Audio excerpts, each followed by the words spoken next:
Valendo. Bom, gente, obrigado. Ela está avisando que a chamada está sendo gravada.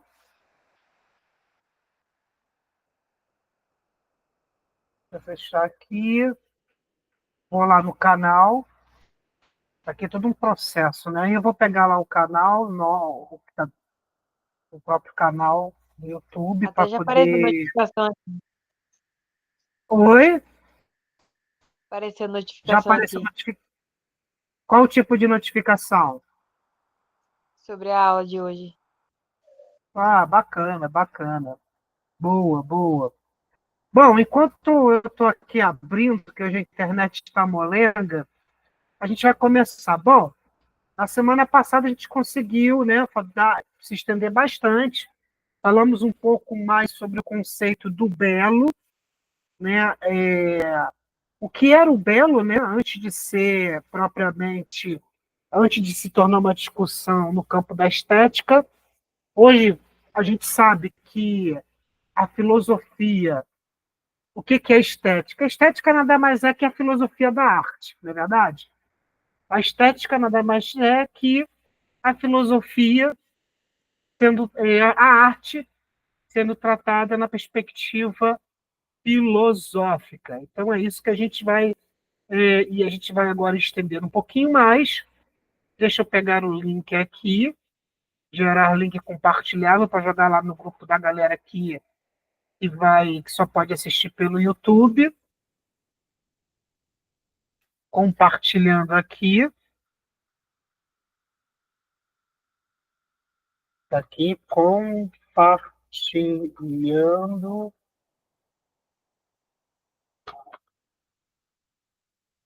para quem for assistir no YouTube. Pronto. Dito isso, agora vamos começar definitivamente. Bom, vou fechar agora aqui. Vou fechar aqui também o WhatsApp para não ficar muito atualizada. A Lívia entrando. Boa noite, Lívia. A gente estava te esperando. Estava te Boa esperando noite. para começar a aula. Lívia, hoje estamos sem câmera, tá? Porque minha internet está muito ruim, está muito lenta, e eu não posso comprometer a gravação por conta da câmera. Então, vou deixar do jeito que está e a gente vai começar a nossa apresentação. Bom, eu comecei falando que agora, hoje, né, hoje vocês, quanto estudantes do pré-vestibular, Paulo César Z, vocês já sabem, né? Vocês já sabem o que é estética, né? Você já sabe que a estética é a parte da filosofia que trata das artes, né? E a gente hoje a gente falou muito sobre a antiguidade na última aula, né? Falamos do como o conceito de belo era tratado na antiguidade, sobretudo desde os pré-socráticos, mas mais especificamente, nem dos pré-socráticos. Pré-socráticos eu tratei um outro tema, né, sobre na filosofia, mas no termos da arte a gente tratou bastante a arte nos socráticos mesmo. Tratamos desde de Platão, passamos ali por Aristóteles, tentamos entender mais ou menos o que era de fato a arte para os gregos, né, para a antiguidade. A gente tratou essencialmente isso, fomos um pouquinho até ali a Idade Média, a gente percebeu que até a Idade Média o conceito de belo ainda era algo predominante e a arte ainda estava muito ligada a, a,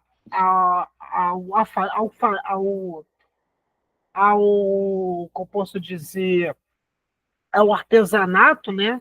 Há muito mais a técnica do que qualquer outra coisa, né? É, é, a poética, Aristóteles vai ser talvez o primeiro filósofo a juntar a poética, a poiesis, né? Que vem do latim poiesis, junto com a tecne, né? E aí ele vai começar a dar um sentido um pouco mais valoroso para a arte, mas sem escapar ainda ali da arte quanto utilidade. E essa é uma palavra que eu quero que vocês pensem, sobretudo, no que foi a arte até o século XIX. Tá? A arte, até o século XIX, ela tinha funções, ela tinha objetivos, eu diria, utilitaristas. Ou seja, ele tinha uma utilidade específica que não seja simplesmente que não seja simplesmente é, é, estético por si só, eu diria isso. Mas, professor, mas os gregos já não tratavam o belo, só que o grego, né, sobretudo para os socráticos, os filósofos socráticos, o belo para eles é uma coisa mais ampla, né, sobretudo baseado no virtuosismo. O que era belo para Platão não incluía a arte, porque ele entendia que a arte era apenas uma cópia do mundo. E a arte copiando o mundo, ou seja, ela mimetizando o mundo, ele não via beleza na arte. Porque se a arte era cópia do mundo, representava o mundo, e Platão via o mundo apenas como uma representação do ideal platônico, ou seja, para Platão, o ideal para ele, o ideal de virtuoso, do belo e a verdade, sobretudo para Platão, não estava no mundo sensível, estava no mundo ideal. Então, se para Platão tudo que era da natureza era mera mimes, era mera cópia do que era o seu ideal, a arte, por representar a natureza, ela não era simplesmente, ele não considerava a arte bela. Não é à toa que na República ele não permite que a poesia entre. No seu livro A República, no seu ideal do que seria a sua polis, não entraria a poética, porque ele dizia que a poética, assim como o teatro grego, eram copiadores de um mundo que por si só era cópia. É cópia do que o Platão via como ideal. Não é à toa que o mito da caverna, uma das interpretações do mito da caverna, não é somente a sabedoria ali que está do lado de fora da caverna. É como se o Platão visse o que estava fora da caverna, o mundo ideal, e o que está dentro da caverna nada mais é que o mundo que o mundo sensível. Percebem? Só para você ter uma ideia do que o belo na antiguidade grega estava muito mais atrelado às virtudes, à verdade, do que propriamente na arte em si. Porque a arte em si era tudo que fosse feito maquinalmente. Por exemplo, a arte da guerra, a arte da retórica, a arte de se produzir, de se fazer é, é, bons assentos. Esses modos de fazer não havia muita diferença entre uma cadeira e uma escultura, entende? E a palavra arte do grego, se a gente for pensar bem a arte do grego, ela tem o seu radical a origem do fazer, do artifício. Ou seja, ela não é o que a gente hoje entende sobre arte. Bom, deixando isso claro, isto posto, a gente vai começar agora a nossa caminhada. Né? Nessa aula, por exemplo, a gente vai tratar agora a arte, a sua autonomia e ruptura do século XVIII. Veja, até o século XVIII, a arte não tinha autonomia. Né? Não tínhamos autonomia, essa é a segunda aula. Mas antes da gente falar da aula propriamente dita, vamos falar um pouco do que foi Baumgarten. Baumgarten foi um filósofo e viveu ali no século XVIII. Foi ele que formalizou a estética como disciplina autônoma. Ou seja, antes de Baumgarten, a estética, é, é, a estética sequer era uma disciplina. Pô, vocês podem ver que os gregos não falam em estética do ponto de vista da arte. E aqui o Baumgarten ele vai formalizar no século XVIII a estética como uma disciplina autônoma, e foi ele quem definiu o estudo do conhecimento sensível e da percepção. Estamos falando de filosofia, né? Então, é ele que vai definir o estudo do conhecimento sensível e da percepção. Tudo aquilo que o Platão não gostava, né? Diga-se de passagem. Então, ele passa a ser. Então, a partir disso, ele separa da lógica, né?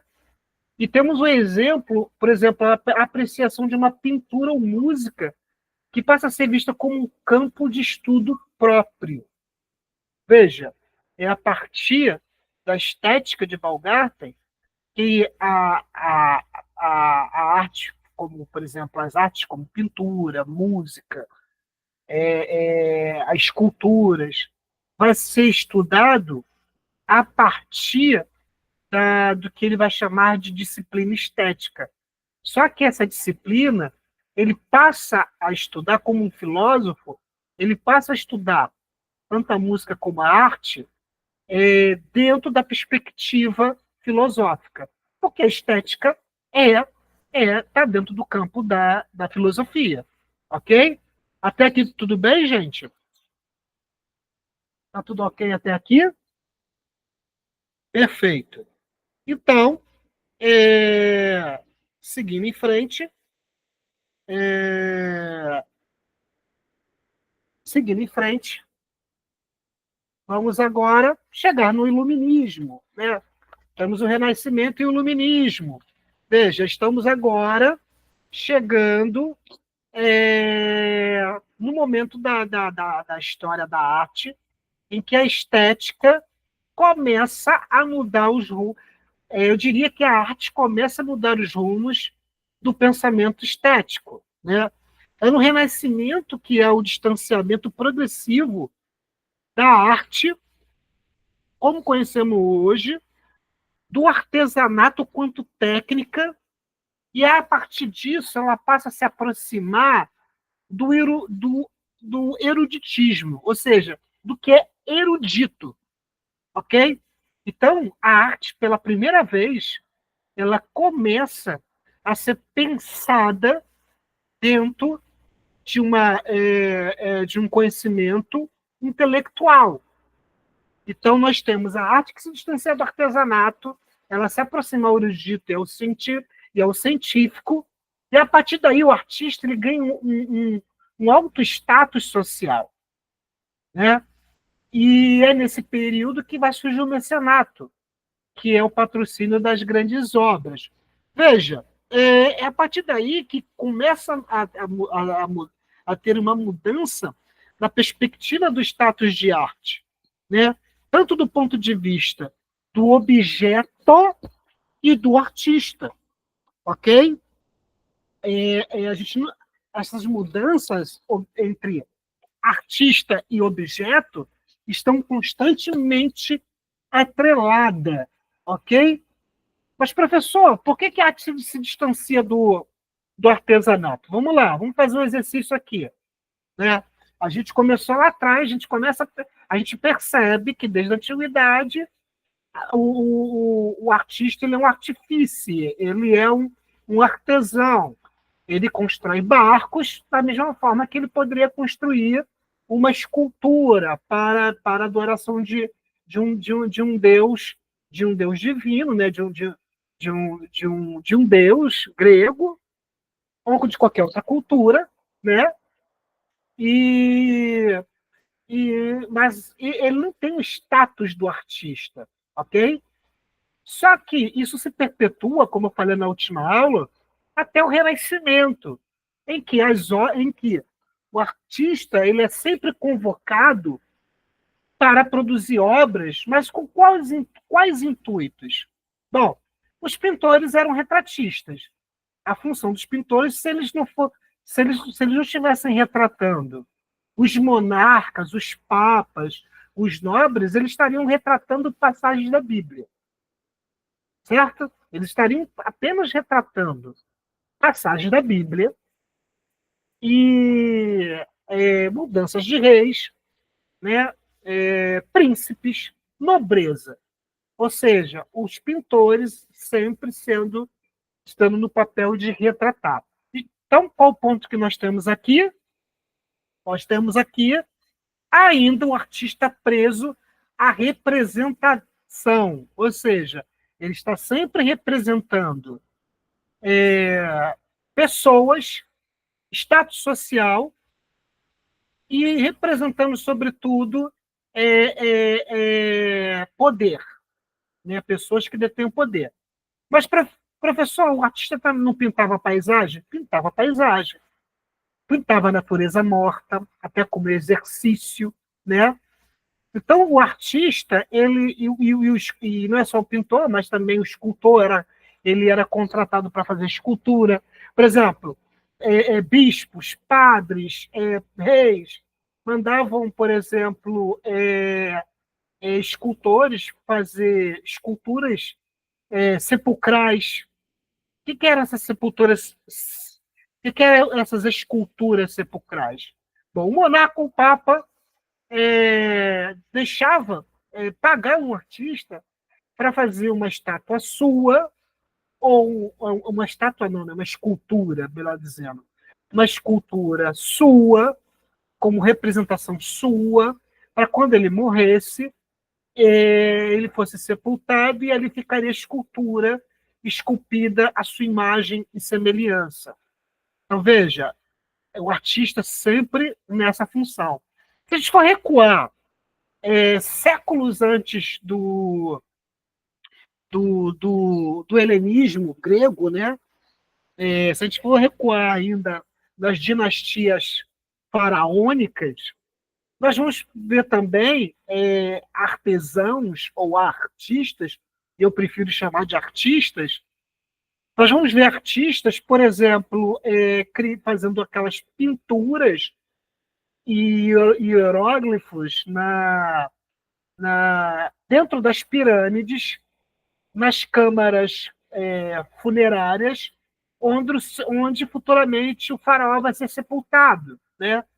E nós temos também ali o faraó, o artista, também esculpindo esculturas, não somente como sepulcrais, mas esculturas que eu chamaria de poder, né? São aquelas esculturas simbolicamente de poder, são aquelas esculturas que ficam na entrada, né, dos palácios faraônicos, que é o retrato do faraó. Muitas vezes esse retrato é um retrato antropomórfico, né, ligado a uma divindade egípcia. Então percebemos aqui que o artista, até esse momento, ele ainda está atrelado ao artifício. Mas é no Renascimento, com o Iluminismo, com o surgimento do Iluminismo. O que é o Renascimento? O que é o Iluminismo? O Renascimento é um movimento, né, cultural que começa a quebrar paradigmas do ponto de vista de ordem cosmológica e científica. Ou seja, até aquele momento, a Idade Média era toda teocêntrica, ou seja, era pautada na verdade da Igreja Católica. O Iluminismo ele surge como uma corrente filosófica. É por isso que eu quero que vocês entendam uma coisa. O Renascimento e o Iluminismo eles estão atrelados. Só que o Renascimento ele é mais um movimento cultural e o Iluminismo ele já é um movimento filosófico, tá? Ele está muito atrelado ao movimento filosófico.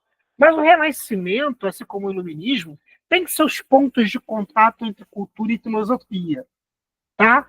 É claro que no Renascimento também vai se pensar filosoficamente, pois os artistas passam a partir daí, a pensar filosoficamente. O iluminismo, ele também tem seu ponto de contato, porque ele vai pensar a cultura também a partir ele vai pensar a filosofia também a partir da cultura. Afinal de contas, é no iluminismo que fica forte a ideia de estética. A estética aqui é o ponto de contato entre o Renascimento e o Iluminismo, ok? Foi, foi dois movimentos, eu vou chamar de movimentos, ambos, que fizeram um estardalhaço na Europa. O pensamento muda, as ideias teocêntricas, pautadas em uma série de superstições e esoterismos, passam a certa forma, a, a se intelectualizar, né? Nós temos também um aumento muito grande do acesso à leitura, né? A partir daí surgem muitos intelectuais. O Renascimento, quanto cultura, quanto movimento, busca na estética, lá atrás do greco-romano. Veja, quando a Grécia quando ela chega ao seu declínio, Roma ascende e atinge seu apogeu, né? Quando Roma atinge o seu apogeu, ela os historiadores romanos, a partir das descobertas, né, arqueológicas daquela época, começam a encontrar esculturas gregas, começam a travar contato com o helenismo grego, e aí eles começam ali a fundir a sua cultura romana com a cultura grega. Aí que vai surgir, as divindades começam ali a se mesclar, ou seja, a, a que a gente usa aqui a gente chama aqui quando, quando a Igreja Católica e algumas religiões de matriz africana se fundem, né? Eu esqueci o termo, e fugiu agora o termo. Enfim. Então vai surgir a cultura greco-romana, né? Que fica lá atrás, depois da decadência. Sincretismo é a palavra. Então, o que é o greco-romano? É quando as duas culturas, sobretudo as religiões, entre a romana e a grega, se juntam e elas vão se sincretizar a partir das suas crenças, dos seus deuses. E isso fica lá antes da Idade Média. Tá? Aí, quando a Roma entra o declínio, né? entra o declínio, vai surgir o absolutismo, né? Vários reis começam a surgir o reinado, né? O absolutismo em vários estados. Vai surgir as primeiras estados-nações, né? Estados-nações.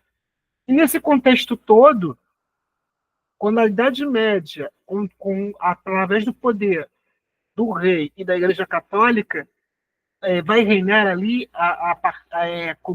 como relação de poder ali, de dominação, vai se prevalecer a partir da superstição, né, dos camponeses, dos aldeões, e vão usar métodos, inclusive vai usar o teatro, vai usar os artistas como forma de cooptação, já que a maioria dessa população não sabia ler, uma forma de cooptação imagética para a conversão dessas pessoas, e assim, a partir disso, a igreja começa a angariar, a partir do suor dos camponeses e dos aldeões, subsídios, né?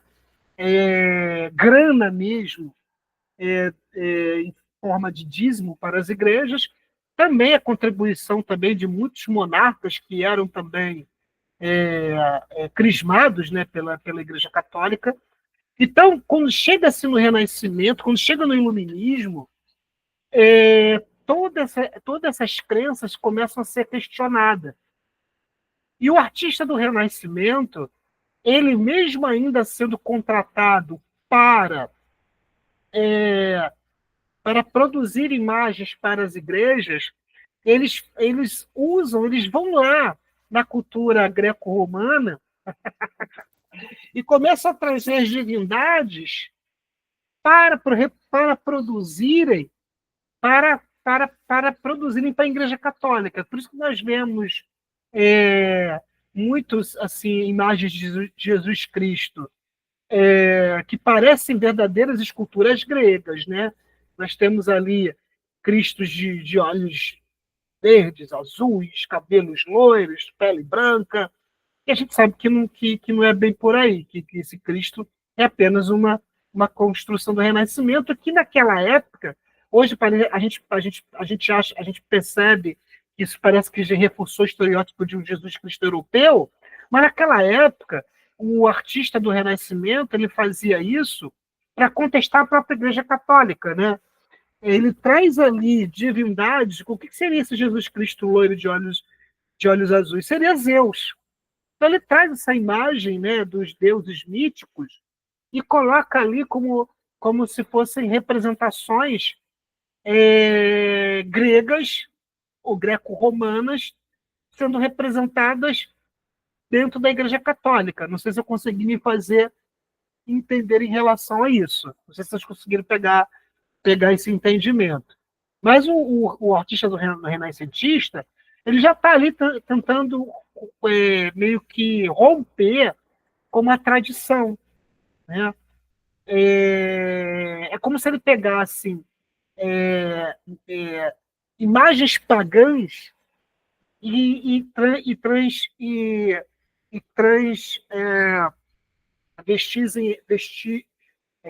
transvestissem elas de, de Maria, mãe de Jesus, São Pedro, né?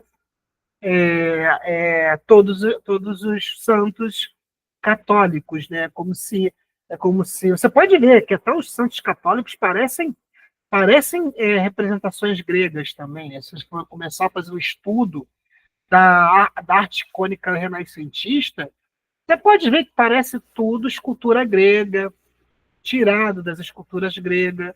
Mas o importante aqui é que a gente começa a perceber que, através do Renascimento, desse movimento cultural e do iluminismo, o artista ele se afasta do mero artesão, ele se aproxima do erudito, ele começa a produzir. Veja, o artista renascentista, quando ele faz essa releitura greco-romana dentro da Igreja Católica, ele já está pensando de uma forma erudita, ok? Ele está pensando de uma forma intelectual. Então, já estamos começando a ver aí um artista pesquisador. É o que vai gerar figuras como Leonardo da Vinci, né? Que inclusive, criava muitas coisas, né?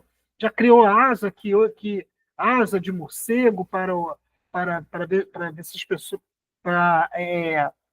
da intenção de fazer com que as pessoas voassem, como se fosse uma espécie de tataravô, ou trisavô do que hoje a gente chamaria de asa delta, né? Então ele inventou muitas coisas, e muitas dessas coisas não foram postas realmente em prática, porque é como se ele tivesse tecnologia suficiente no tempo dele, né? Mas enfim, então a partir daí o artista ele ganha um outro tipo de status social. Ele já não é mais um mero artesão copiador, o mero artista que faria retrato para monarcas. Ele começa a atingir um outro status de intelectual. E naquele momento está começando a surgir uma nova modalidade. Se antes a Igreja Católica era responsável para pagar o artista, ou então os monarcas, surge uma nova clientela para esse artista, que seriam os mecenas. O que são esses mecenas? Era uma espécie de patrocinadores dos artistas. Muitos deles patrocinavam as obras, ou seja, eles encomendavam obras para o artista, mas eles patrocinavam o próprio artista. Às vezes, ali, um mecenas chegava para um Bernini ou um Leonardo da Vinci e falava assim: olha, você, a partir de agora, você vai produzir obras, eu vou bancar todas elas. Você vai ter prazos, eu preciso que você termine e eu quero levar essas obras. Então, muitos quem eram esses mecenas? Era uma nova elite que estava surgindo naquele momento.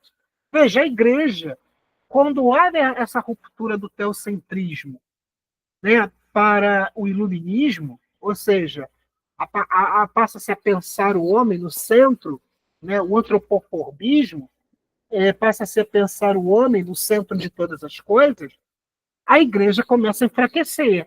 E para piorar tudo, a igreja católica entra numa crise, né, com Lutero, né, então a gente vai ter ali as primeiras rupturas que vai dar origem ao protestantismo.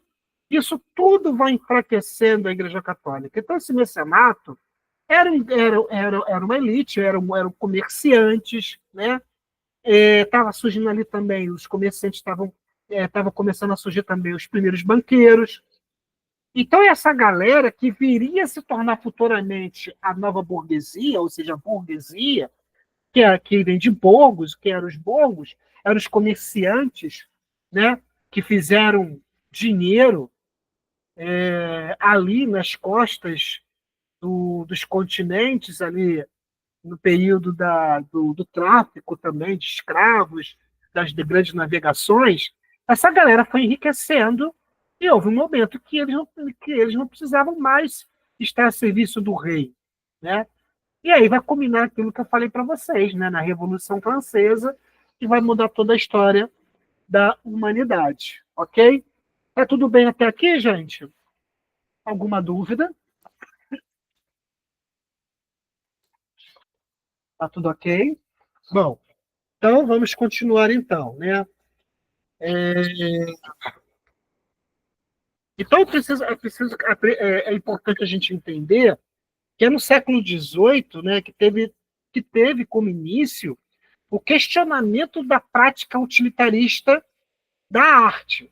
E a gente pode colocar aí nesse bojo o que seria arte, o que seria a prática utilitarista? O que era do ordinário, o que era do comum, né? O que era do cotidiano, que era voltado simplesmente para fins ornamentais, religiosos, obviamente, ou então aquela arte com intuito de elevação moral, que seria justamente isso, você fazer grande. O artista às vezes tinha que fazer grandes catedrais, né? Aí estamos falando, né, dos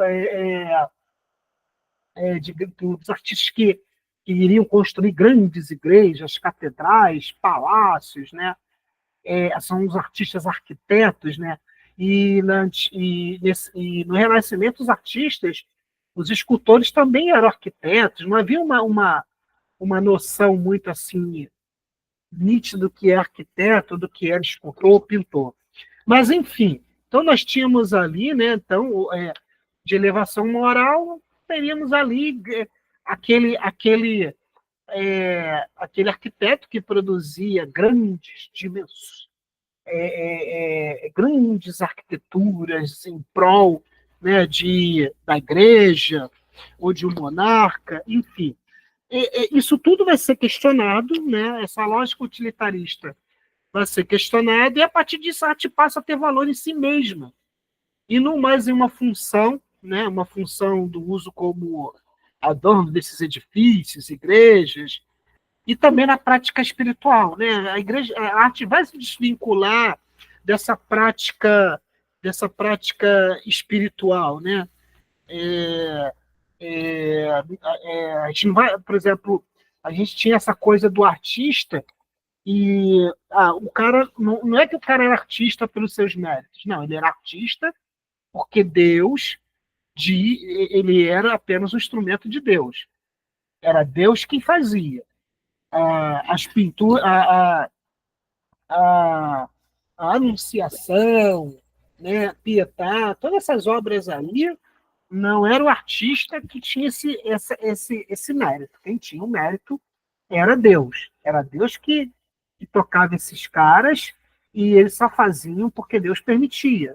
Era essa lógica até esse momento do Renascimento e do Iluminismo. Tá? Então, isso não existe mais a partir do Renascimento e do Iluminismo, e a partir disso começa a se questionar o valor mimético da arte. O que é mímese? Isso tem que fazer parte do vocabulário das nossas aulas. Mímese é aquilo que Platão falou lá atrás. A arte ela é mímese porque ela copia o mundo. E o mundo ele é uma mímese porque ele não responde ao ideal de verdade do mundo suprassensível, né? Que está para além do mundo. Né? Então, mas veja, mesmo com Aristóteles dizendo que a arte ela tem, sim, ela tem a sua importância dentro da polis grega, ela continua sendo mímese. E ela vai continuar sendo mímese na Idade Média. Mas, professor, por que ela continua sendo mímese? Porque ela continua sendo apenas representação. Mímese é representação. Por quê? Porque mímese é cópia. Ou seja, o artista, quando ele está fazendo um retrato, ele está apenas retratando, ele está apenas mimetizando uma pessoa. Quando o artista está pintando uma paisagem, ele está representando a natureza, ele está mimetizando a natureza. Se o artista está pintando um monarca em cima de um cavalo de pau, mas ele está pintando lá como se fosse um cavalo de verdade, né? E ele está pintando o rei com roupas nobres, lá no fundo ele tá usando pijama, cirola, ele está apenas posando, e quem bota os ornamentos é o artista, ele está, sim, apenas representando a natureza. Ele não está, de forma alguma, criando... É claro que tem a criação dele ali, né? Óbvio. Mas ele está preso à representação. Mesmo que ele esteja criando, ele está preso à representação. Mímese. Então, até esse momento, o artista está preso a essa ideia de mímese, né? E essa ideia de mímese é o que a gente acabou de falar. Ela foi herdada por Platão, né? E essa lógica de representação fiel do real, ou apenas uma mera cópia. Essa ideia de mímese, ela vai se perder, ok? Ela vai se perder dentro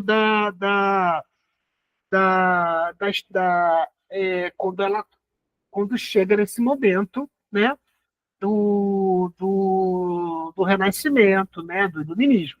Então, vamos tentar entender aqui um pouco da estética no século XVIII. Né? Nós temos aqui o questionamento, ficou bem mal diagramado aqui, mas está bom, importante que dá para ler.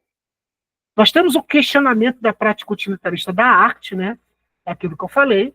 A arte começa a ser valorizada além da sua função prática, ou seja, ela não é só o objeto como representação, mas o objeto em si. A arte deixa de ser apenas ornamento religioso ou moral. Então, nós temos aqui uma ruptura com as tradições que limitavam a expressão artística, porque o artista só estava preso a essas questões religiosas ou morais, né? E a partir disso surge o valor da arte em si mesma. O que isso significa? O reconhecimento da importância intrínseca das obras artísticas, ou seja, as obras começam a ter valor em si. Okay? Os objetos de arte, como pintura, escultura, já no Renascimento, elas começam a ter um valor próprio. Ela não é mais uma mera reprodução. Ela começa a ter um valor em si. Por quê? Porque, do ponto de vista, os artistas começam a trazer ali questões que o próprio objeto emana. Né? Quando você pega, por exemplo, a Mona Lisa, ok? O nascimento de Vênus, por exemplo, nós temos ali questões interessantes que a própria pintura em si, ela já nos diz muita coisa. Ela não está ali representando uma natureza, ela está ali trazendo uma outra natureza, a gente poderia chamar dessa forma. Então, o artista, dessa forma, né, ele passa a ter uma autonomia mais expressiva, né, do sentimento dele, né, do fazer artístico, sobretudo, da sua criatividade, mais ainda, da sua genialidade. Bom, eu aqui eu vou questionar um pouco sobre essa questão da genialidade. Mas até esse momento, o artista ele passa a ser tratado como um gênio porque ele se desprende dessa ideia do instrumento de Deus. Então, essa autonomia dá a ele um status de gênio porque ele passa a ser uma espécie de intelectual, um intelectual das artes, né? Então, vamos insistir um pouco mais aqui nessa ruptura da tradição mimética. A arte ela deixa de ser apenas imitação fiel da realidade, como eu falei, que começa lá em Platão. Então, nós temos aqui uma superação da concepção platônica da arte como simples cópia, e nesse processo surge a importância da autonomia do artista, ele passa a ter liberdade criativa como valor fundamental. Nós temos a expressão do sentimento, da criatividade, da genialidade, que é uma espécie de valorização da subjetividade e originalidade artística, ou seja, a arte, pela primeira vez na história da arte, talvez, eu diria, é claro que a gente pode colocar aqui as pinturas rupestres, mas a gente pode brincar com a ideia de que talvez seja o momento mais significativo em que, pela primeira vez, a arte, né, a sua valorização criativa, ela passa pela sua subjetividade. E quando ela passa da sua subjetividade, ela passa a ter originalidade. Então, parece pouca coisa, mas estamos falando de uma mudança radical do status do artista, tá? Então, eu diria até que foi importante até esse momento o artista ainda ter essa comparação a um gênio. Porque quando a gente pensa em Leonardo da Vinci, a gente pensa, nossa, o cara foi um gênio. Eu questiono um pouco hoje essa ideia do gênio, até porque o próprio artista contemporâneo, ou melhor, o artista modernista, os artistas modernistas, eles começam a quebrar essa ideia de que a arte só é feita para uma elite artística, né? O próprio artista moderno ele vai quebrar essa aura de que o artista genial é aquele que, se não foi ungido por Deus, ele nasceu com um dom. Isso vai ser quebrado mais para frente a partir da arte moderna. Tome isso como nota, tá? Então, a gente começa agora a avançar. Então, ou seja, a gente está saindo já ali do Renascimento, ok? E a gente está começando a ver mudanças não só no status do artista, mas também está vendo a forma como a arte está sendo agora pensada, produzida,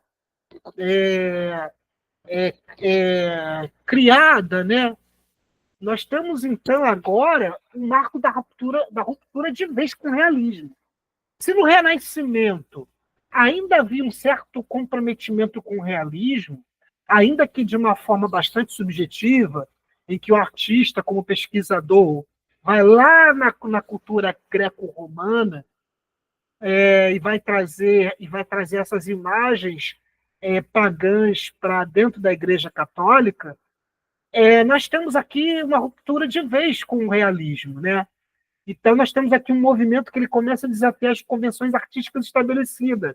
Ou seja, a obra ela passa a ter valor em si mesma, como eu falei, ela está cada vez mais tendo sua autonomia, ela cada vez mais está tendo sua independência quanto valor artístico em relação à representação, e ela não depende mais do objeto representado. Ou seja, ela está cada vez mais não precisando de uma referência da natureza para partir para a sua própria produção estética, ok? Então, não depende mais do objeto representado e a técnica e a expressão ganham protagonismo sobre o tema. Ou seja, a técnica e a expressão do artista passa a ter mais significado sobre o tema. Nós temos aqui, do lado esquerdo da nossa apresentação, uma tela. Essa tela vai, de fato, mudar a história da arte. O nome dessa obra chama-se Impressão, Nascer do Sol, de Claude Monet, né? E essa tela foi a obra que simplesmente deu o nome ao movimento impressionista, ok? E essa tela, para vocês terem uma ideia, ela foi rejeitada em uma exposição que houve, se não me falha a memória, em Paris. Estamos falando de uma Paris efervescente, né? Ali no século XVIII, se eu não me engano, ou século XIX, eu não me recordo, mas acho que já é século XIX. Depois eu vou ver a data direitinho para vocês.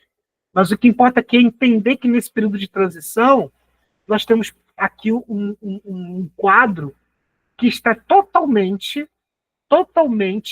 rompido com o que a gente entende sobre natureza ou sobre o real. Claude Monet pinta esse quadro e ele abole totalmente as formas, né? Ele não usa mais as linhas, ele usa apenas os borrões, né? As pinceladas dele não passa por um esboço, ele pincela direto na tela, então não há forma, há borrões. Se você chegasse perto desse quadro, você só ia ver borrões. E quando você se distancia, todo quadro impressionista ele dá essa impressão, com perdão do trocadilho, tá? Mas quando você se distancia das telas impressionistas, quando você se aproxima das telas impressionistas, você só vê borrão de tinta. Quando você se afasta, você começa a ver a forma, você começa a ver o quadro tomando formas. Essa é a magia do impressionismo. E o impressionismo, os artistas impressionistas, eles foram rejeitados em uma exposição e eles mesmos criaram uma exposição própria, né, em uma exposição em Paris. E teve muita repercussão. Essa repercussão foi tão grande quanto houve décadas depois aqui no Brasil, na Semana de Arte Moderna. Essa pintura ela tem um marco importante porque é ela que começa a abrir as portas para os modernistas. Como nasceu o nome impressionismo? Nós temos uma anedota aqui, vamos chamar isso de uma lenda, vai. Dizem que um crítico de arte ou um apreciador de arte olhou para essa obra e batizou essa obra de Impressão, Nascer do Sol. Não foi nem Claude Monet que deu esse nome. Ele falou, essa obra ela tem algo de impressão. Então, a partir desse batismo, isso é uma anedota, a gente não sabe se realmente aconteceu, surge um movimento impressionista. E, a partir disso, todos os artistas eles rompem de vez com o realismo. Mas existe toda uma ligação. E a gente já vai falar sobre isso. Ok? A gente vai falar sobre nada mais, nada menos que a fotografia. Certo? Uma das razões de haver esse rompimento de vez com a natureza, com o real, se dá pelo viés da fotografia, que foi talvez o principal elemento, né, e que teve seu papel fundamental na reprodução, que a gente poderia chamar de fiel da realidade, vai. Muito embora eu conteste também essa questão de que a fotografia, não é só eu, vários críticos, vários pensadores, vários historiadores da arte vão dizer que a fotografia ela não representa fielmente também o que é real, porque o próprio real ele é questionável. A gente vai entrar numa outra seara aí que eu vou preferir deixar para as aulas de filosofia.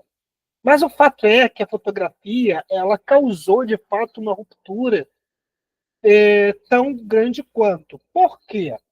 Porque até aquele momento, né, antes de surgir os impressionistas, a fotografia já vinha surgindo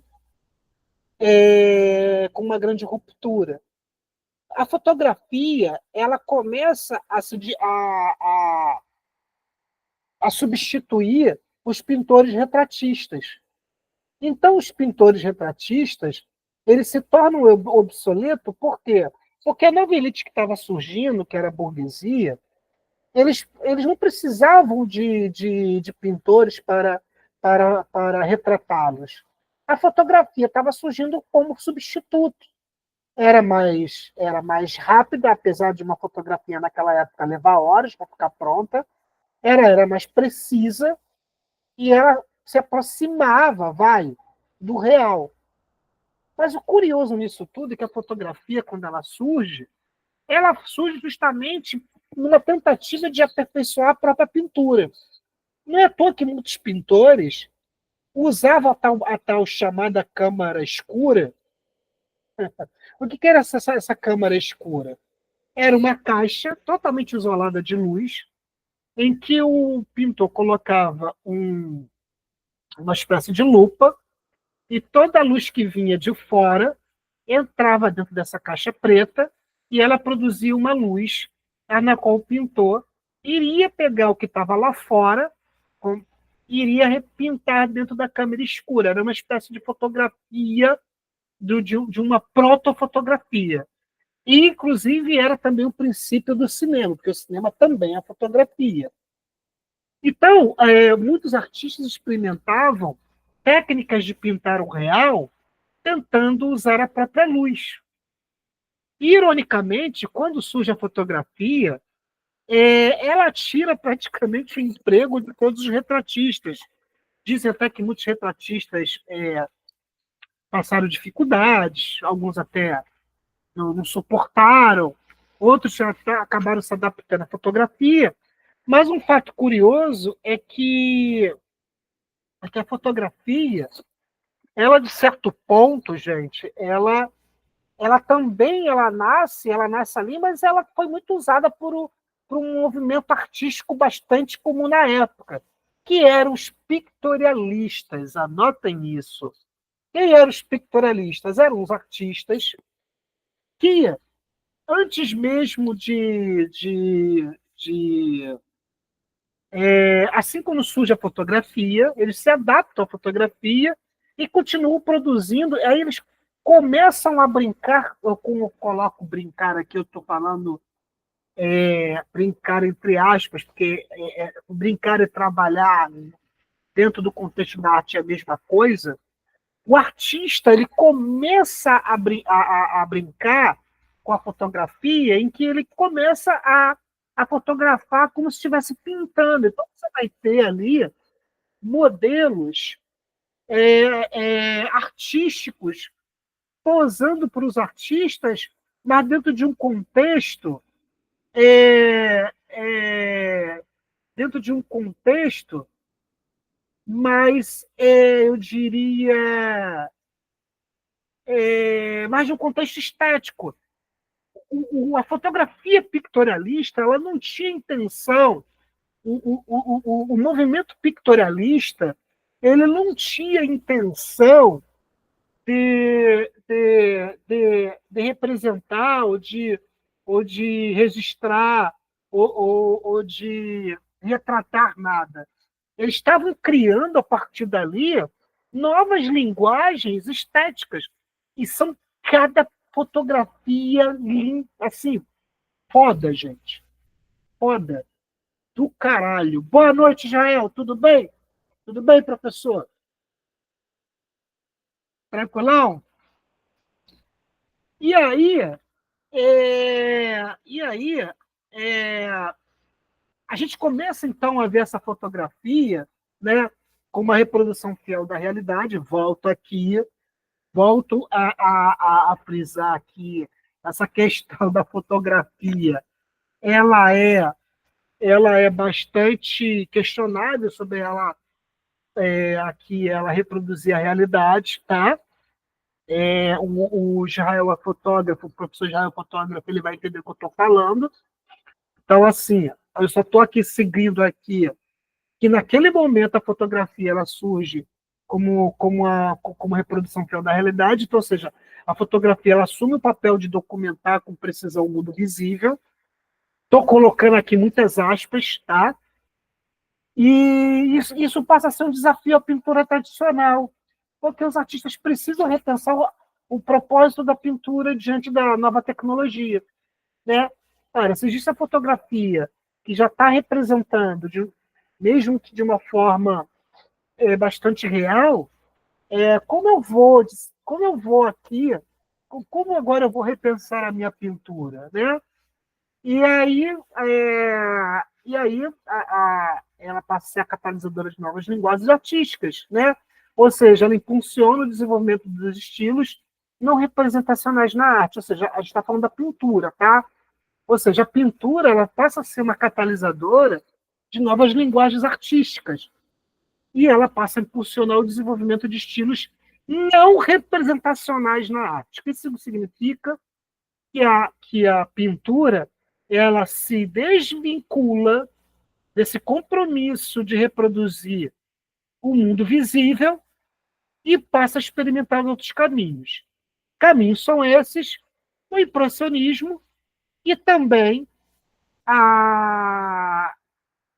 o que a gente chama de arte abstrata e o cubismo. Então começa a surgir aí a arte abstrata, o cubismo. Pena que eu não trouxe aqui para vocês pinturas abstratas, mas é através dessa ruptura, né, que vai surgir a arte abstrata e o cubismo. E vai abrir caminhos para artistas como Pablo Picasso, né, uma série de outros artistas. Né? É, é, eu gostei muito dessa ilustração aqui, que você vê aqui que do lado direito nós temos câmeras fotográficas, câmeras filmadoras, câmeras de captação, né? Nós temos objetivas, tudo misturado com pincéis, né? Com telas pintadas, tudo misturado, né? Eu achei interessante essa imagem, que foi criada pela IA, tá? A IA que teve essa ideia genial. Olha a IA aqui criando arte aqui, tá vendo? Olha que querido. Tan, tan, tan, tan, tan, tan. Bom, então nós temos aqui, eu trouxe para vocês, só para vocês adoçarem um pouquinho aqui os olhos, né? Nós temos duas fotos pictorialistas, né? Nós temos a figura 1, o Beijo da Paz, fotografia de 1869, ou seja, século XIX, da fotógrafa Julia Margaret Cameron. Né? Aqui nós temos duas modelos que estão posando, então elas não estão aqui sendo retratadas, mas sendo representadas esteticamente. Elas não estão aqui, elas estão apenas representando o beijo da paz. Né? Então, aqui não há nada de uma ideia de registrar, retratar uma coisa, mas representar uma coisa. Né? E nós temos aqui a figura 2, o Rei Lear. O Rei Lear, né? Que é da peça de Shakespeare, né? De William Shakespeare, para quem vai fazer aí a prova da UES do vestibular 2026. Nós temos aqui uma imagem do Rei Lear, também da fotógrafa Julia Margaret Cameron, século XIX. Eu não sei precisar se se são modelos posando para ela, se ela fotografou um frame de uma peça, tá? De uma peça. A gente não sabe. O que a gente sabe é que os pictorialistas, eles pegavam cenas do teatro e transformavam em pinturas de luz, né? Vamos chamar de pinturas de luz. O que são as pinturas de luz? São as fotos pictorialistas, né? De pictórico, né? Um aluno me perguntou lá no pré-vestibular, professor, o que é o pictorialismo? É tudo ligado à pintura. Então, uma fotografia pictorialista, ela está a serviço da estética da pintura, ok? Então, nós temos aqui esses dois exemplos de fotografias do século XIX a serviço da arte, não estão apenas retratando nobres e reis posando para um simples status ou relação de poder. Bom, até esse momento, pessoas, até esse momento a gente acabou de descobrir que a arte, enfim, ela precisava se desvencilhar da mímese. Então, ela precisava ir para além da mímese, não é? Nós agora sabemos que mímese é cópia, né? Mímese é cópia ou reprodução de uma suposta realidade. Então, a gente só nessa brincadeira aqui, né? Só nessa brincadeirinha aqui, a gente já falou, não sei nem quanto tempo temos de aula, mas só nessa brincadeira aqui nós já falamos já lá da Idade Média, que começa a romper, o artista começa a mudar o seu status de mero artesão para se tornar um artista pensador e pesquisador, quando ele entra no Renascimento, ele começa a trazer as imagens pagãs greco-romanas e começa a inserir na Igreja Católica, e a gente temos aí uma série de transformações políticas, religiosas e sociais, e vai culminar no Iluminismo, posteriormente na Revolução Francesa, e aí nós tivemos aqui o surgimento do impressionismo, a primeira tela impressionista, que leva o nome do movimento Impressão da Centro-Sol, de Claude Monet. Então, a gente começa a ter uma série de rupturas, o artista começa finalmente a romper com a sua obrigação de representar o real, e a fotografia surge para reforçar esse rompimento, e aí os pintores retratistas são obrigados a ou se tornar pictorialistas ou enveredarem para o abstracionismo. Aí vai começar a surgir Modigliani, acho que é Modigliani o nome do artista impressionista, eu não me lembro, estou confundindo, eu acho. Mas, enfim, vai começar a surgir artistas como Picasso, enfim. Até o Edvard Munch também começa a surgir também, já no contexto mais expressionista, né? E aí, finalmente, chegamos no modernismo. Lembra que eu estava pegando no pé lá atrás que o artista ele deixa de ser um instrumento de Deus e começa a ter autonomia estética, intelectual, subjetiva e passa a ser visto como um gênio? Aqui, o artista moderno ele começa a dizer assim, não, ninguém é gênio, todo mundo é capaz de fazer arte, inclusive questionar a própria arte. Então, estamos aqui finalmente falando do famigerado, o famigerado, a fonte, ou Le Fontaine, uma porra desse tipo, Le Fontaine, eu acho que é isso que se pronuncia em francês, a fonte de Marcel Duchamp. Finalmente, estamos falando dessa fonte. Que fonte é essa? Uma fonte que foi exposta em cerca de 1917, início do século XX, início do modernismo. E o que seria a fonte de Duchamp? É um artefato industrializado retirado do seu cotidiano, que nós, do mundo da arte, chamamos de ready-made. Ready-made é objeto pronto, é o objeto industrializado que é tirado do seu cotidiano para ser colocado no contexto de exposição da arte, ok? Então, essa obra ela foi fundamental. A Fonte de Duchamp foi a obra fundamental para quebrar de vez a ideia do artista com artesão. Por quê, professor? Porque nós temos um objeto aqui que não foi feito pelo artista. O Duchamp foi, eu costumo brincar com os meus alunos, né? E que o Duchamp foi ali no farol da Pavuna, viu um mictório, perguntou, eu até perguntei quanto é que estava esse mictório. Esse mictório está R$ 400, esse mictório de banheiro público. Então ele comprou esse mictório a R$ 400 e colocou na galeria de artes e vendeu milhões. É isso. É basicamente isso. Então o Duchamp ele pega os objetos comuns, né, e transforma em obras de arte. E ele faz isso através do deslocamento para o contexto artístico. Os readmates é um deslocamento. Gente, essa palavra deslocamento também é uma palavra muito cara para a história da arte.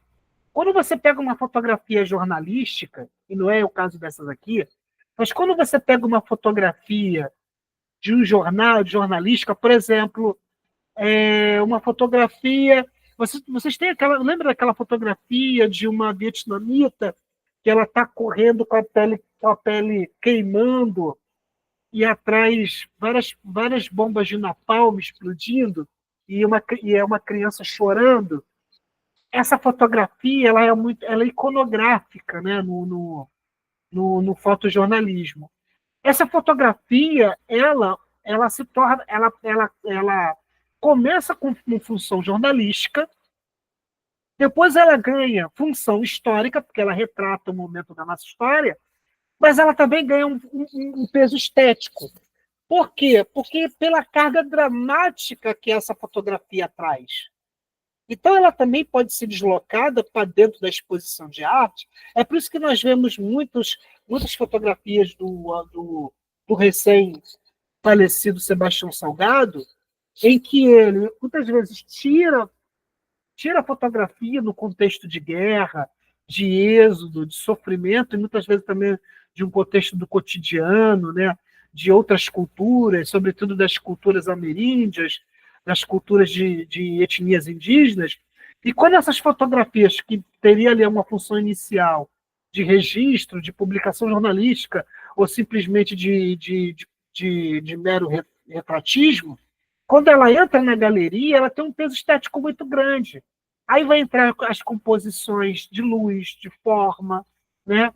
de, de, é, de tema. O tema também é muito importante, como nós estamos vendo aqui o tema nessas duas fotografias. Né? Nós temos numa primeira figura o tema relacionado ao beijo. O segundo tema aqui, nós temos o reinado do Leiliado, são personagens, Leiliar e suas 3 filhas, né?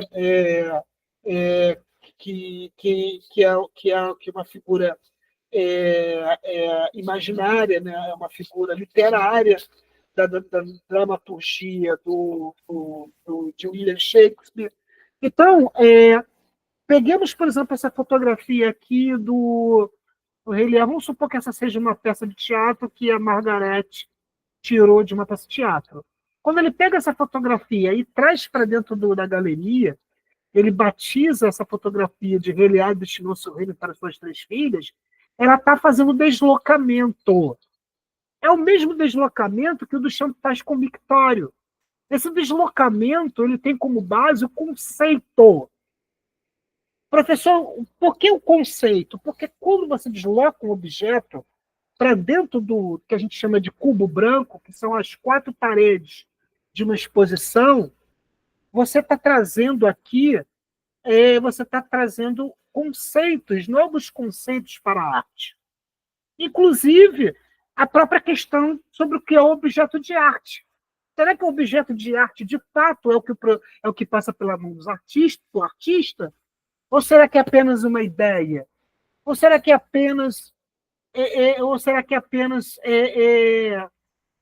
ou será que tudo que cai dentro da galeria passa a virar arte, inclusive merda de artista? Então, são questões dentro do campo estético que vai suscitar ao artista, vai trazer para o artista o status social, político, né? Social, político e de intelectual, ok? Então o artista ele passa, se lá na Grécia o artista estava abaixo da aristocracia, do filósofo, ele estaria ali. Veja, gente, para vocês terem uma ideia, quem eram os artesãos ali da, da Grécia? Eram os escravos, eram os escravizados. Quem, quem, quem, quem, quem metia a mão quem metia a mão no trabalho, na obra, na tecnia, eram os escravos. Por quê? Porque para a aristocracia grega, um aristocrata não poderia, não pegava bem o aristocrata para ter trabalhos manuais, ok? O aristocrata ele só tinha ali a obrigação social de estudar pelos filósofos, de adquirir conhecimento e de adquirir a arte da retórica. Pelo menos isso era a única coisa da arte que o aristocrata tinha obrigação de saber, que era a arte da retórica. Era estudar dialética, ele vai estudar com filósofo. Por quê? Porque esse aristocrata ele precisava ter uma função política na polis grega. Como quem? Como senador, né? como um político, para tomar decisões importantes sobre a polis. Agora, quem fazia as esculturas, quem pintava os vasos, quem fazia ali, quem fazia os barcos, eram, na verdade, escravos, sabe? Eram os escravos que era a mão de obra, que fazia ali a mão de obra. É por isso, que, a partir se a gente for começar a ter a função social do artista, naquele tempo, o artista ele estava ali na camada ali, ele fazia parte da base da pirâmide, que era a base escravocrata. Quando o artista vai passando, vai ascendendo os séculos, né? Você vê, lá na Idade Média ele era um artífice, mas ele tinha um estatuzinho, vai. O homem que era ungido por Deus e que estava a serviço da igreja e dos monarcas. Vai. Aí, quando ele já está chegando ali já no Renascimento, ele passa a romper cada vez mais com essa ideia de mero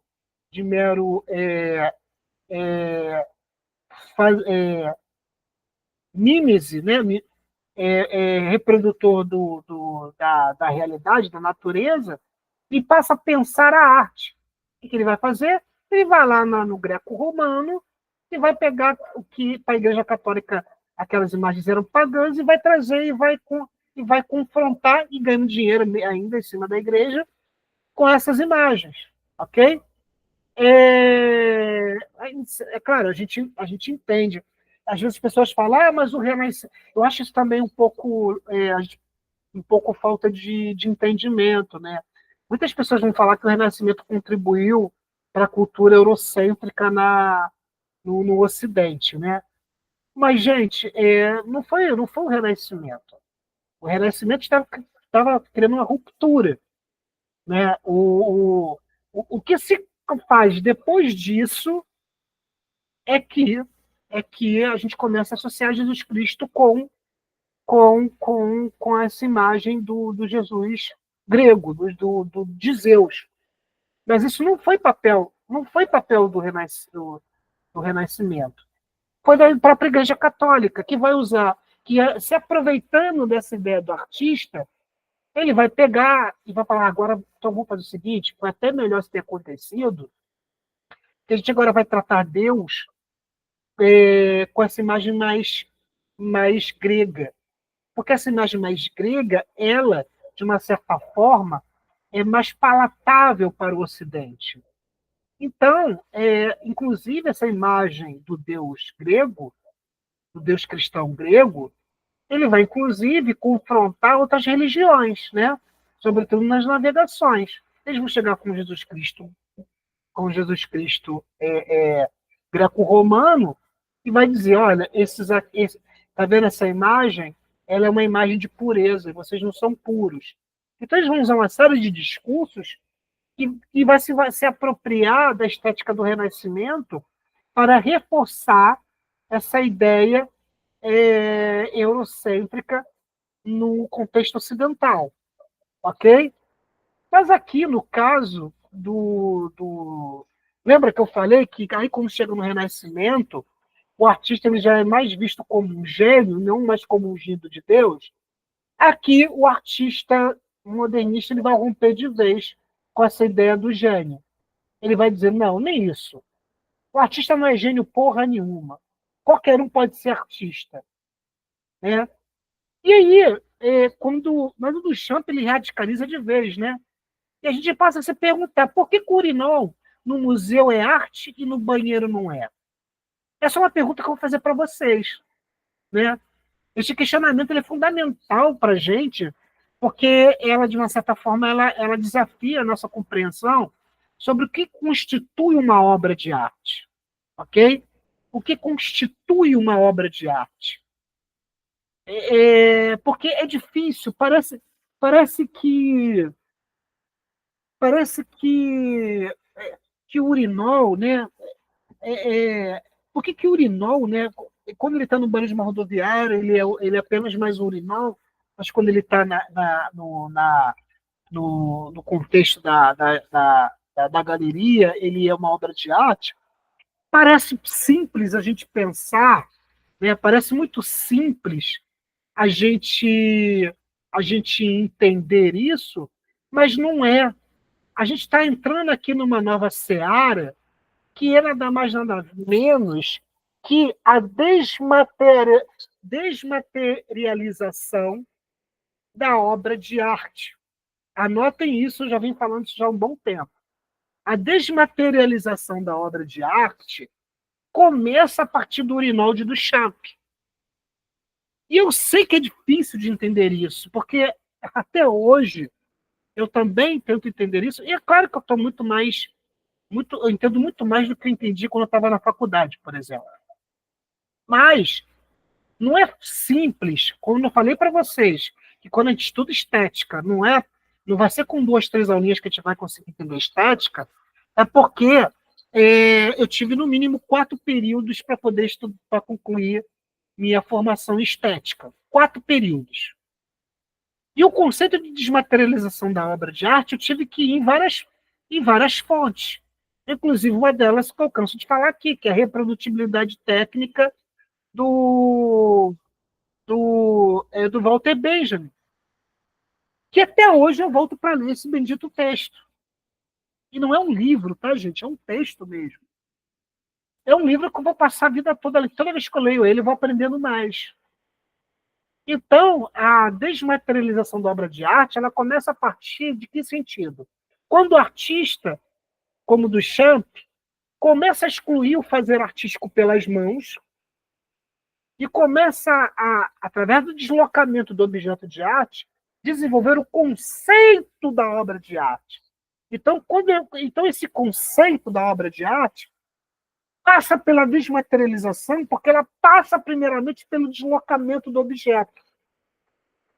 Se a gente for ler a fonte de Walter Benjamin, a gente vai entender o seguinte. Bom, e a fotografia? Porque o Benjamin ele trabalha o conceito de aura da obra de arte, ok? O conceito de aura da obra de arte. Essa aura é aquela. Ele usa essa metalinguagem para decifrar, para designar tudo aquilo que passa pela mão do artista. A Mona Lisa tem sua própria aura, né? Essa aura que está no pedestal, está realmente no pedestal lá no Museu do Louvre, em que Leonardo da Vinci deixou suas impressões ali. Escultura de Rodin. Só que essa aura, ela é meio que mito, né? Ela é meio que uma mítica.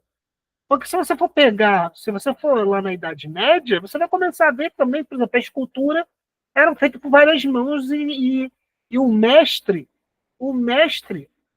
daquele ateliê era o artista que levava o nome da escultura. Ok? Então, assim, ele que orientava os seus alunos a fazer a escultura, e depois ele levava lá e assinava o nome dele. Então, a gente tem isso também, essa mítica de que a obra passa pela mão do artista, a gente começa a questionar. Por exemplo, tem obras que a gente atribui a certos artistas, a gente nem sabe se foi. E artistas mulheres? Tu acha que não teve na história da arte artistas mulheres? Muitas delas usavam pseudônimos, ou então tem, pasmem, tem artista que vendia os quadros de suas companheiras e eles vendiam pelo nome deles, usando o nome deles, porque não pegava bem as mulheres venderem arte. Então, assim, se a gente for começar a estudar a fundo o que é realmente passa pela mão do artista, a gente fica doido. Até porque o Walter Benjamin, ele começa a questionar, por exemplo, tá, mas cadê a aura da fotografia? Hã? Cadê a aura da fotografia? Antes existia, se for uma galera analógica como eu, ou como o professor Israel, vai dizer, tá no negativo. Tá aí. A fotografia está no negativo. Tá, legal. Mas a gente está na era digital. Negativo não existe mais. Onde é que está a aura da fotografia? Onde é que está a aura das histórias em quadrinhos? Está no original, que ninguém vê. Muitos artistas perdem os originais, mas as histórias em quadrinhos são reproduzidas tecnicamente, assim como a fotografia também é reproduzida tecnicamente. Sobretudo hoje, na era digital, em que elas são reproduzidas digitalmente.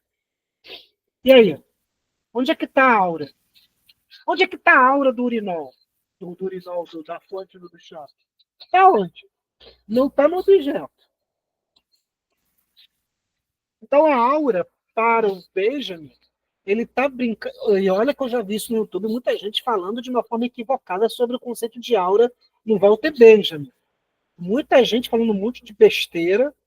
Eu vi aí uma galera aí falando, equivocadamente falando do conceito de aura, mas o Walter Benjamin está usando a aura como uma metalinguagem. É só você substituir a palavra aura pela palavra conceito. E o conceito que o Walter Benjamin fala, onde está o conceito da fotografia digital? É na intenção.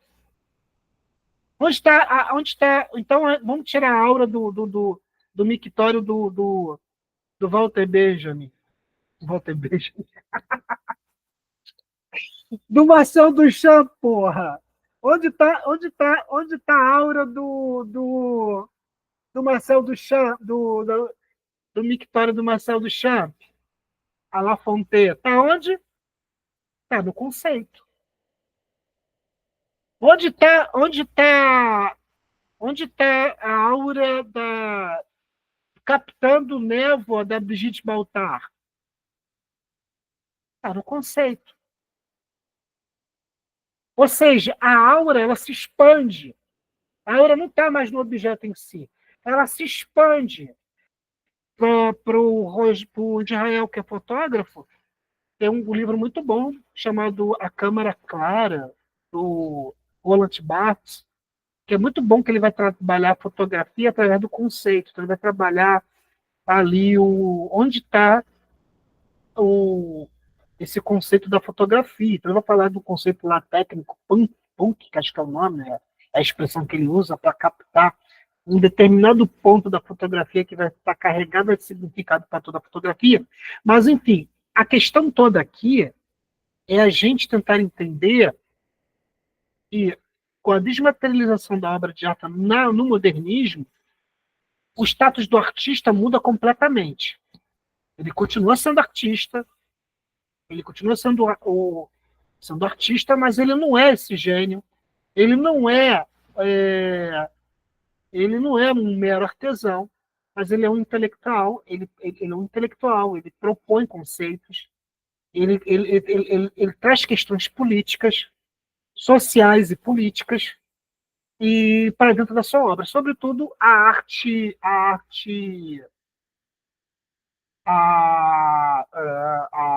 conceitual, ok? Deixa eu ver aqui deixa eu ver aqui a apresentação. Quanto tempo?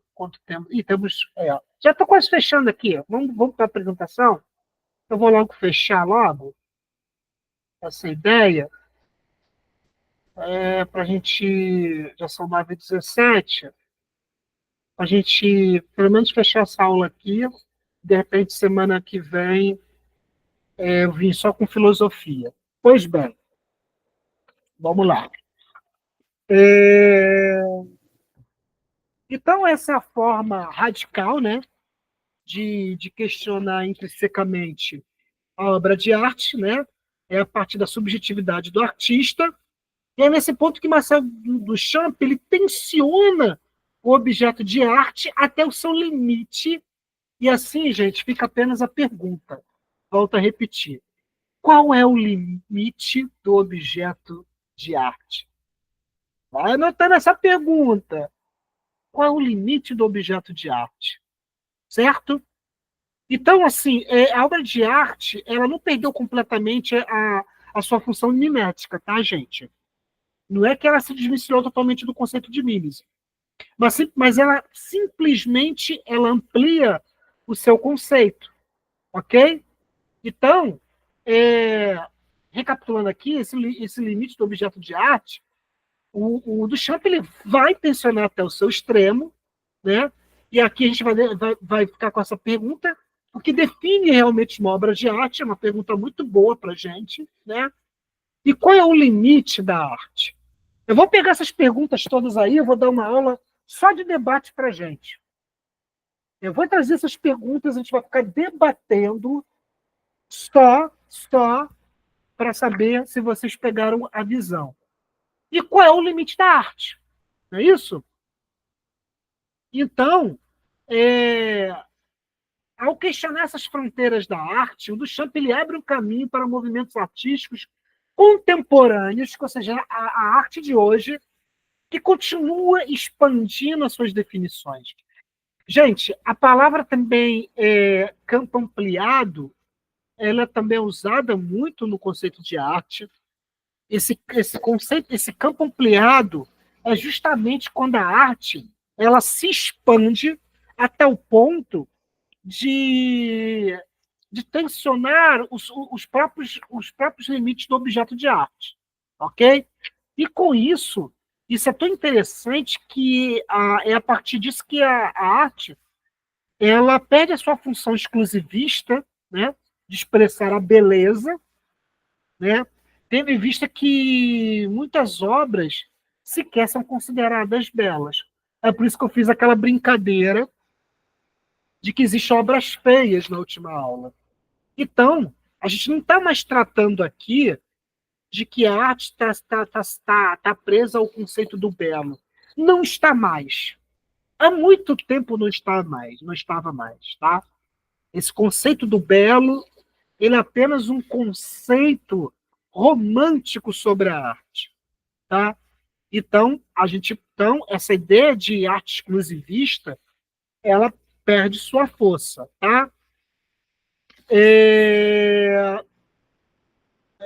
Então, essa arte, para além da beleza, a gente vai constatar aqui que a arte não tem mais função exclusivista, acabei de falar, né? Expressar o belo. Então, nós temos uma separação da estética tradicional centrada na beleza, né? Por isso, muitas obras não são consideradas mais belas. Nós temos aqui uma valorização de outros aspectos, como impacto, conceito e provocação do artista e do seu objeto de arte, né? E nós temos aqui uma... Lembra que eu falei lá no início da nossa aula, do nosso curso?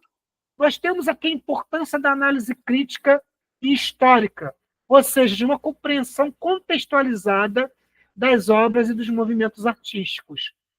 Ou seja, é no século XX, é na arte moderna e no pós-moderno que a importância do crítico, do curador e do historiador da arte se faz bastante tem sua importância, né? Por quê? Porque esses objetos eles são passíveis de análise críticas, mas, sobretudo, de uma tentativa de ressignificar, de, de conduzir, né, o público, o espectador, ao entendimento dessas obras. Ok? E quanto ao papel dos críticos, historiadores, enfim, do curador, é importante porque eles vão ser essa espécie de mediadores dessa função intrínseca, né, subjetiva e plural que o artista vai produzir, né? A gente vai falar também que o artista ele não está mais preso a essa coisa de eu fiz essa arte porque o meu sentimento estava assim. Não! O artista moderno e contemporâneo ele vai, sobretudo, falar de processos de criação. O artista, você pode pegar qualquer entrevista de qualquer artista moderno e artista contemporâneo, eles vão estar muito mais atrelados aos seus processos de criação do que propriamente do que eles sentiram. Eles sentiram irrelevante, ok? O que eles estão mais o mais importante para eles é o processo, porque através da experimentação estética do artista, através do que ele vai trabalhar com materialidade e quanto ferramenta, ele vai experimentar novas linguagens que vai levar a novas percepções do que ele está propondo como arte. Não sei se eu me fiz claro. Então, o conceito de campo expandido, mais uma vez eu trouxe uma fotografia de site específica aqui, da Alice Aycock, de 72, chamado Maze. Essa fotografia aqui, nós temos aqui um labirinto que ela construiu no meio do nada, né? E meio que nós temos uma areia branca ali, como se fosse um caracol, que conduz a esse labirinto. É um labirinto que sugere um convite ao espectador, para ele não se perder aí dentro. E ele, geralmente, o site Specific, que é o nome dessa modalidade de arte, de linguagem de arte, ela fica sempre num lugar, às vezes no meio do nada, no meio de um deserto, no meio de uma planície, em que o artista, o público, é convidado a participar da arte. Então, nós temos aqui a arte como processo de criação, ou seja, a valorização do percurso criativo, além do seu resultado final, né? Nós temos as funções intrínsecas, subjetivas e plurais, que vai gerar essa multiplicidade de significados e interpretações possíveis que o artista vai fazer, inclusive experimentando o meio ambiente, como é o caso aqui da Alice Aycock, da sua obra Maze. E a arte ela vai sempre surpreender, porque ela vai expandir suas fronteiras e ela vai estar constantemente redefinindo o seu conceito, ou seja, é uma constante renovação e questionamento dos limites estabelecidos. Ou seja, a arte está o tempo todo se questionando, se expandindo, né? Se tensionando, e isso é um desafio para qualquer artista. Qualquer artista visual hoje, contemporâneo, ele tem essa função de ser um pesquisador, ele tem essa obrigação de ser um pesquisador e ir no lugar de tensionar onde ninguém ousou tensionar. Ok? Então, nós temos aqui, né, uma assemblagem. O que é uma assemblagem? É quando objetos... É uma mescla entre pintura e objeto tridimensional, mas também temos um pouco de uma mistura de ready-made, não como objeto industrial, mas como objeto natural. O artista pega raízes, né, e cola no quadro. Esse quadro foi, talvez não tenha sido pintado por ele, mas ele se apropriou para fazer o seu readmate assemblage, eu uso chamar dessa forma, só para vocês terem uma ideia do quanto a arte está constantemente sendo tensionada, né? Nós temos aqui um debate crítico com os nossos que eu vou promover para os alunos, né? Algumas questões para reflexão. A arte precisa ser bela para ser arte? Quais os limites entre o objeto comum e a obra de arte? E a fotografia e os handmades acabaram com a noção de arte tradicional? Ou até onde a arte pode ir em sua autonomia? Quem quiser pegar uma dessas perguntas e já me responder, eu sou todo ouvidos. Porque aqui, então, tem outra paradinha aqui, outra questãozinha bacana para a gente. A ascensão do artista, com a valorização da técnica e do intelecto, o artista ascendeu socialmente, deixando de ser um mero artesão. Sua obra tornou-se um símbolo de prestígio e poder, como as encomendas de papas e reis a mestres como Leonardo da Vinci. Isso transformou a percepção do objeto artístico e seu valor cultural e social. É apenas um resumo da função da função social do artista. Eu coloquei esse slide numa posição errada, já estou corrigindo aqui, e eu quero saber de vocês. E aí, gente? Falem comigo. Alguém ousa responder uma dessas questões para a gente estabelecer um debate? Ou vocês querem deixar para a gente fazer isso no presencial? Se ninguém me responder agora, eu vou levar. Já são 9h30, estou cheio de fome, mas eu posso segurar mais um tempinho, se alguém quiser colocar alguma questão aqui. Quem é que está aí? Tem a Poliana, só tem a Poliana, né? E o Jael, né? Não, tem 5 pessoas aqui, é isso? Tirando eu 2 vezes? Júlio, a Lívia avisou que ela ia precisar sair, pediu para te avisar, você estava no meio da aula, ela não queria atrapalhar.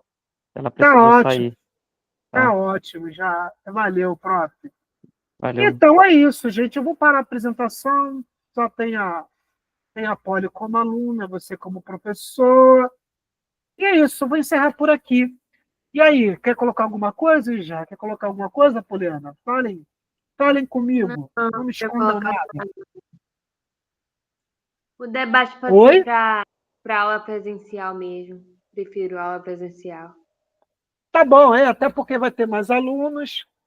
Eu vou trazer essas questões, vou mandar todo mundo. De ver pegando fogo, isso sim, mas enfim.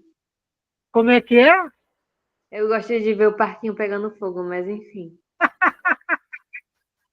Só que é o seguinte, eu estou dando uma porrada de aula Tudo aqui. normal, Se eu Rafael. pegar aluno falando besteira, eu vou mandar assistir meus vídeos, hein? Vou fazer igual o Renato Gaúcho no futebol. Tu já assistiu meu DVD para estar falando merda? Tu já assistiu meu DVD para estar falando merda? Né, Israel? Perfeito. Saudoso Renato. Até hoje polêmico, né? Essa parte eu só Deixa vi eu ver se tem recentemente por causa alguém do Felipe lá. que ele me mostrou. Não sabia do que era. Se eu tiver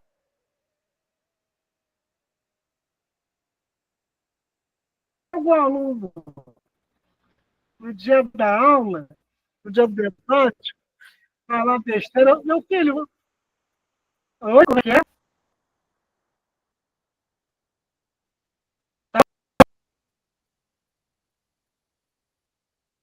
Oi, tá contando de gira. Gente, olha, eu não tô conseguindo acessar o YouTube, não, tá? Se alguém tiver alguma pergunta lá, não vou conseguir ler, não. Não vou conseguir ler porque eu tô. Deixa eu ver aqui, ó. Deixa eu ver se eu consigo acessar agora. Abriu aqui.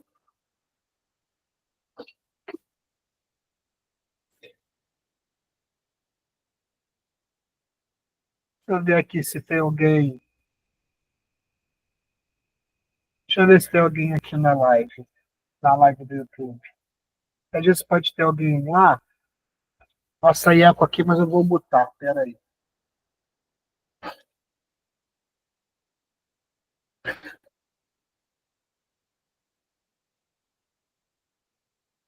Mas é isso, gente. A gente fecha o ciclo do estética, né?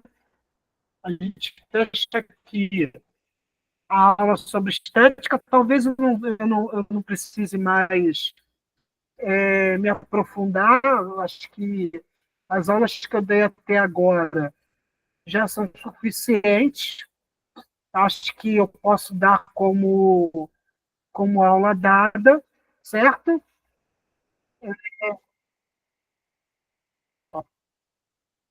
Parece que. Deixa eu ver se eu estou vendo aqui. Não tem nada aqui não. Não está aparecendo nada aqui para mim, não. Chat aqui apareceu. Não tem ninguém não. Tem ninguém não. Tem ninguém não. Gente, eu vou fechar por hoje. Vou fechar. A aula foi dada. Eu acho que não vai ter mais necessidade de eu. Ah, sim. Não, eu vou fechar com uma terceira aula. Vou fechar com uma trilogia, tá? Agora que eu lembrei. Eu vou fechar com arte e indústria cultural. É isso. Na próxima aula, eu vou fechar com, com, com cultura, com arte e indústria cultural, e talvez eu fale um pouco sobre crítica de arte. Talvez com mais uma aula a gente feche uma trilogia. Tá bom? Então, vou fechar por aqui. Valeu, já. Obrigado, professor. Valeu pelo elogio aí. Tá? Então, até semana que vem. Semana que vem, não vou dar aula de arte. Eu vou dar aula de filosofia na segunda-feira e só vou retomar a aula de estética só aqui a 15 dias, tá bom? Israel, obrigado, meu amigo. Poliana, obrigado aí por participar da aula, tá? Boa Beijo noite. para vocês. Deixa eu fechar Boa noite, aqui gente. deixa eu- Boa noite, Isha. Deixa eu fechar aqui a aula. Então, Júlio, Sim. amanhã tu vai lá com o Felipe? Eu vou sim, eu vou. Eu me comprometi com ele e eu vou sim. Vai ou não? Vou com vocês. Ah, Eu, beleza, a gente eu se vou estar encontra. disponível esse horário e a gente acerta direitinho.